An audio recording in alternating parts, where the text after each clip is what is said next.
بسم اللہ الرحمن الرحیم الحمدللہ رب العالمین وصلی اللہ علی محمد وآلہ الطاہرین ولعنۃ اللہ علی اعدائہم اجمعین الی قیام یوم الدین وقال اللہ تعالی وهو اصدق القائلین بقیۃ اللہ خیر لکم ان کنتم مؤمنین۔ موضوع گفتگو نوروز۔ جیسا کہ آپ کے علم میں ہے کہ نوروز کہ جس کے معنی ہے نیا دن، پہلے گفتگو ہو اس عنوان سے کہ نوروز کے معنی کیا ہیں اور کس اعتبار سے یہ نیا دن ہے۔ اب اگر ہم قمری اعتبار سے دیکھیں تو ممکن ہے کہ کبھی نوروز پہلی تاریخ کو ہو، کبھی کسی اور تاریخ کو، اور اگر ہم عیسوی اعتبار سے دیکھیں تو ہمیشہ نوروز 21 مارچ کو ہوتا ہے۔ اب اگر 21 مارچ کو نوروز ہے تو پھر یہ نیا دن کس اعتبار سے ہے؟ یہ وہ سوال ہے جو بعض دفعہ بعض افراد کے ذہن میں آتا ہے۔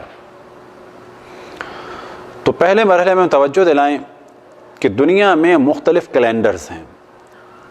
انڈیا کا کیلنڈر، اسی طرح سے ایران کا کیلنڈر، چائنا کا کیلنڈر، جاپان کا کیلنڈر، عیسوی کیلنڈر، اور اسی طرح سے کیلنڈروں کو پہلے مرحلے میں تقسیم کیا جاتا ہے لونر کیلنڈر کہ جس کا دار و مدار چاند پہ ہے، اور دوسرے کیلنڈر کا دار و مدار سورج کی گردش پہ ہے۔ جب ہم کہتے ہیں عیسوی سال تو اس کا دار و مدار سورج پر ہے، اور جب ہم کہتے ہیں قمری کیلنڈر تو اس کا دار و مدار چاند پر ہے۔ تو نوروز کیا ہے؟ تو ہم توجہ دلائیں کہ زمین کی ایک گردش ہوتی ہے خود اپنے جانب، اپنے گرد گھومتی ہے، اور اس گردش کے ذریعے سے دن اور رات وجود میں آتے ہیں۔ دوسری گردش کا تعلق ہے کہ جو زمین سورج کے گرد گھومتی ہے۔ زمین اپنے گرد ایک چکر لگاتی ہے، اور اس ایک چکر کو کہا جاتا ہے ایک دن اور ایک رات کا ایک دن۔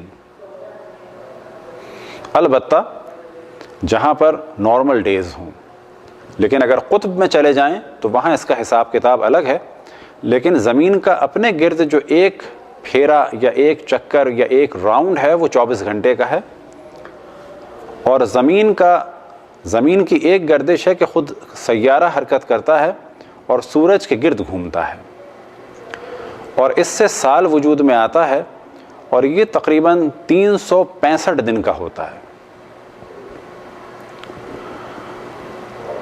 اور ان 365 دنوں کو عموماً کیلنڈروں میں ڈیوائیڈ کیا جاتا ہے 12 حصوں میں، اور 12 مہینے بنائے جاتے ہیں، اور ہر کیلنڈر میں یہ مسئلہ ہے تقریباً کہ کچھ دن 31 کے، کچھ دن 30 کے، اور آخر میں ایک لیپ ایئر رکھا جاتا ہے، کچھ جگہوں پر 5 سال کے بعد، کچھ جگہ پر 2 سال کے بعد، وہ ہر کیلنڈر میں الگ ہے تاکہ ان کی تعداد کو برابر کر دیا جائے۔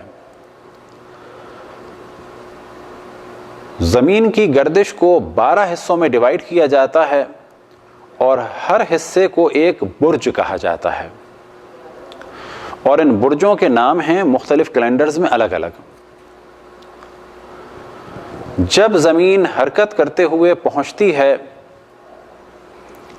برج حمل میں، تو جیسے ہی برج حمل میں پہنچتی ہے تو یہ نیا دن ہے، اور جس لحظے زمین برج حمل میں داخل ہوتی ہے تو نئے دن کی ابتدا ہوتی ہے، اور اس نئے دن کو کہا جاتا ہے نوروز۔ اور جس وقت زمین اس برج میں داخل ہوتی ہے، یعنی برج حمل میں، اس داخل ہونے کو کہا جاتا ہے تحویل، یعنی اس وقت سال بدل رہا ہے، زمین ایک برج سے دوسرے برج میں داخل ہو گئی، اور اسے ہی کہا جاتا ہے نوروز۔ یہ نوروز ایران میں، افغانستان میں، آذربائیجان میں، ازبکستان میں، چچینیا میں، ترکمنستان میں اور اسی طرح سے بہت سارے علاقوں میں ایک ملی یعنی نیشنل ڈے کے طور پہ منایا جاتا ہے۔ اب ممکن ہے کوئی سوال کرے کہ ہم اسے کیوں مذہبی اعتبار سے مناتے ہیں، تو اس کے دو جواب ہیں۔ پہلا جواب یہ کہ کسی بھی نبی اور امام سے اگر پوچھا جاتا کہ ہمارے علاقے میں ایک کیلنڈر ہے اور جب نیا دن شروع ہوتا ہے تو ہم کیا کریں، تو بلا شک جواب یہ آتا کہ نیا دن شروع ہوتا ہے تو اللہ سبحانہ و تعالیٰ کا ذکر کرو، نماز پڑھو، عبادت کرو، صدقہ دو، کار خیر انجام دو، اور اسی کے ساتھ ساتھ ایک دوسرے کا خیال کرو، ملنا ملانا رکھو۔ تو ایک اعتبار سے تو دیکھا جاتا ہے نوروز کو کہ جب کچھ لوگ آئے اور آنے کے بعد انہوں نے ائمہ سے سوال کیا کہ ہمارے سال کی ابتدا فلانی دن اور فلانی تاریخ میں ہوتی ہے تو ہم کیا کریں، تو ائمہ نے دعائیں بتائیں۔ دوسرا اس اعتبار سے دیکھا جا سکتا ہے اور دیکھا جاتا ہے کہ جس کا ذکر بعض روایات میں ہوا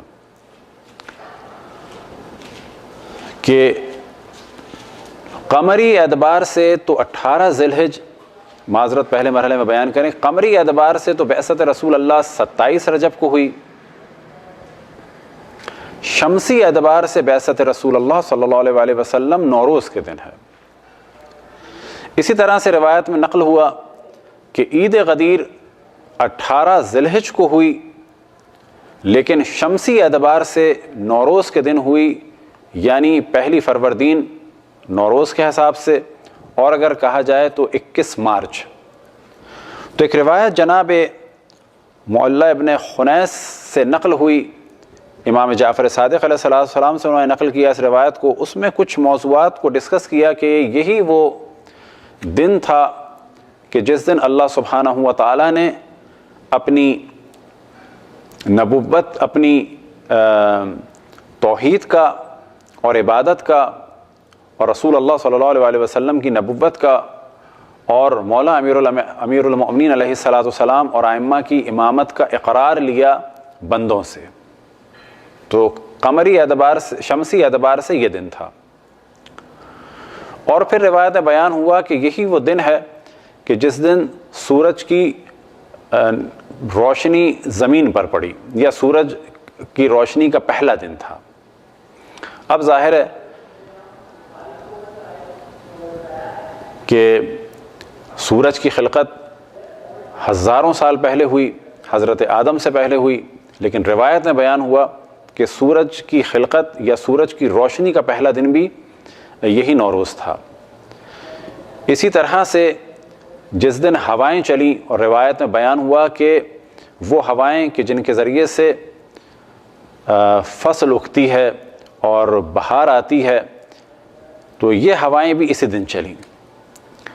اسی طرح سے جناب نوح کی کشتی بھی اسی دن کوہ جودی پہ آ کے رکی، اور اسی دن رسول اللہ صلی اللہ علیہ وسلم نے مولا امیر المؤمنین علیہ السلام سے بتوں کو توڑوایا،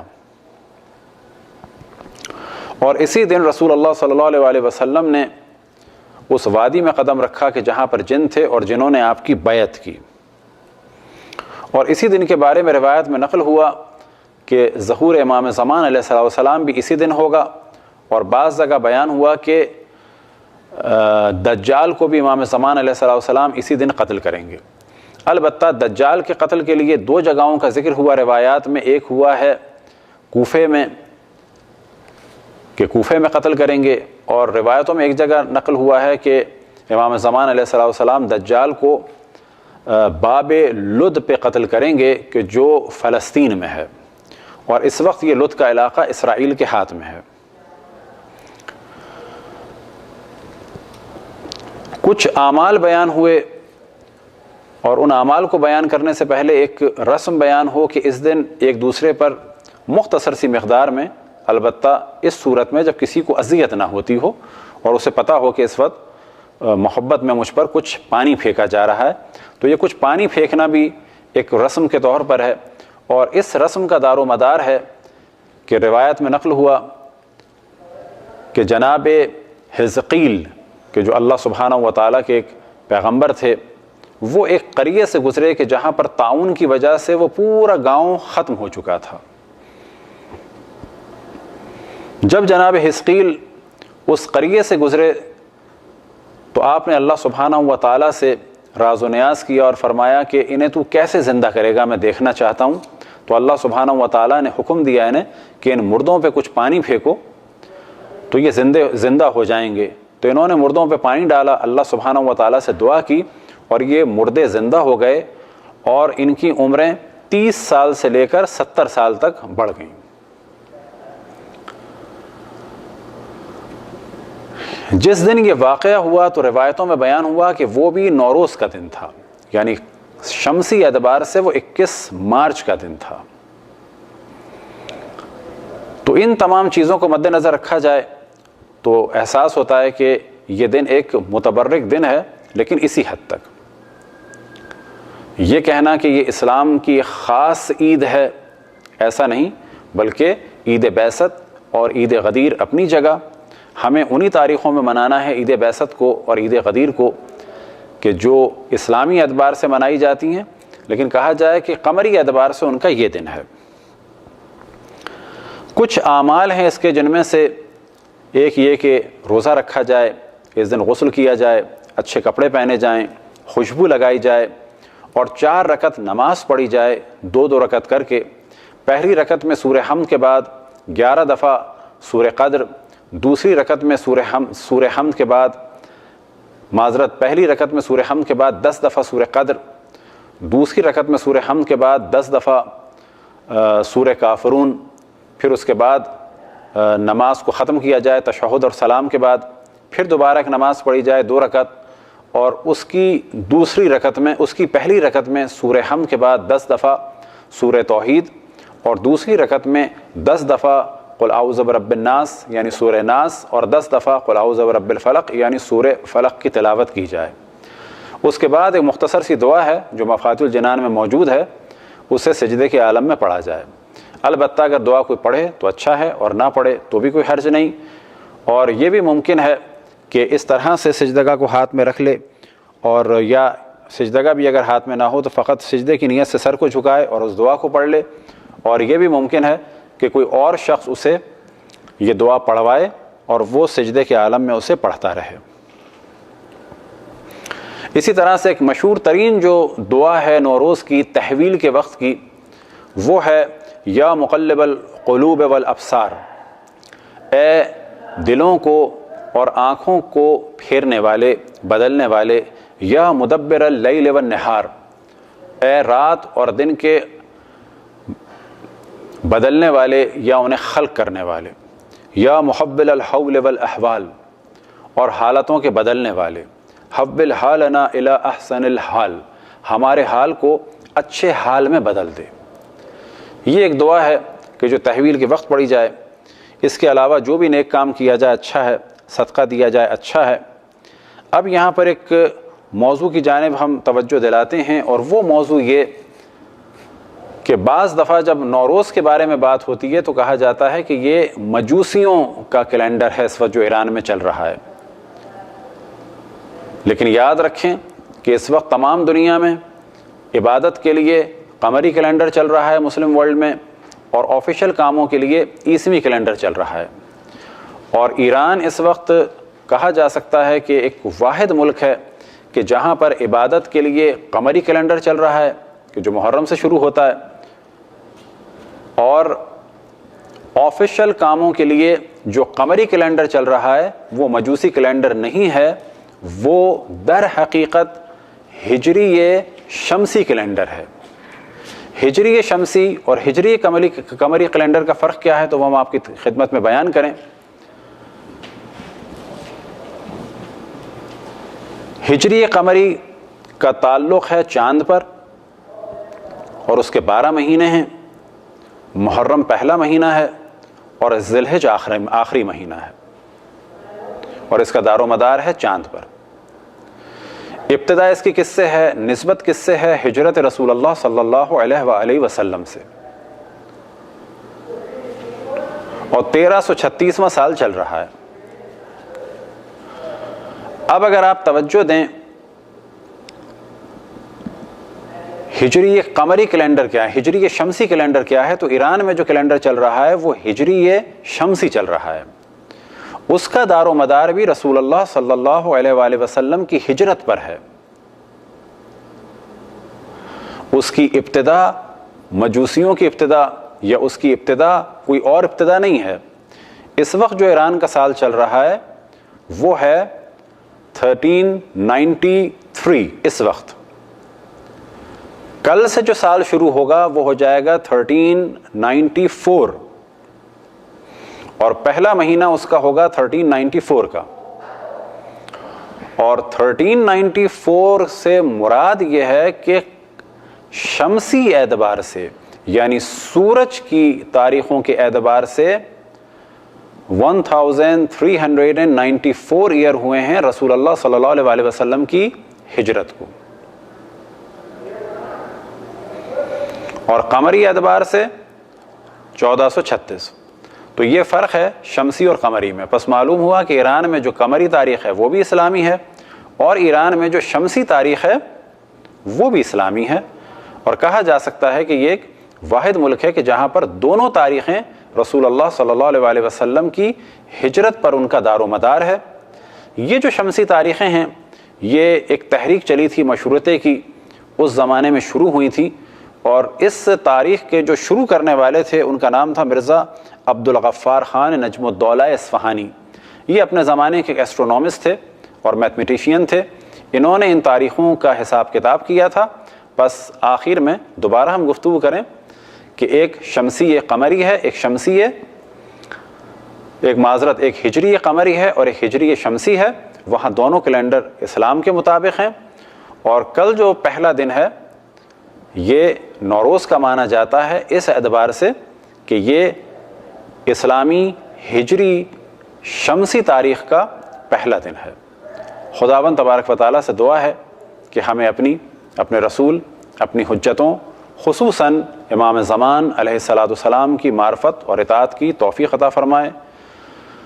ہمارا ہر دن اللہ سبحانہ و تعالیٰ کی بندگی میں اور اطاعت میں گزرے. ہر وہ دن عید کا دن ہے جس دن گناہ نہ کیا جائے.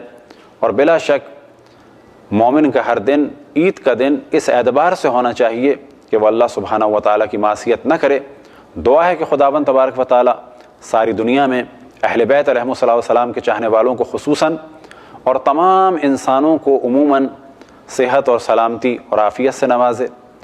دشمنان اہل بیت علیہم السلام کو آپس میں مصروف کر دے. پرچم اسلام کو سربلند فرمائے. خصوصاً مقامات مقدسہ کی حفاظت فرمائے. تمام علماء کرام مراجع الزام کو طول عمر عطا فرمائے. جتنے افراد دنیا میں جہاں جہاں اہل بیت علیہم السلام کی خدمت میں مصروف ہیں ان کی توفیقات میں اضافہ فرمائے. اور جو مقامات مقدسہ کی حفاظت میں مصروف ہیں دنیا میں جہاں جہاں سے آئے ہوئے ہیں ان سب کی طاقت میں، قدرت میں، عظمت میں، صولت میں، شوکت میں، ہیبت میں اضافہ فرمائے اور دشمنوں پر انہیں غلبہ عطا فرمائے اور امام کے ظہور میں تعجیل فرمائے. ہم سب کو ان کے آوان اور انصار میں شامل فرمائے. وصلی اللہ علی محمد وآلہ الطاہرین. برحمتک یا ارحم الراحمین وصلی اللہ علی محمد وآلہ الطاہرین.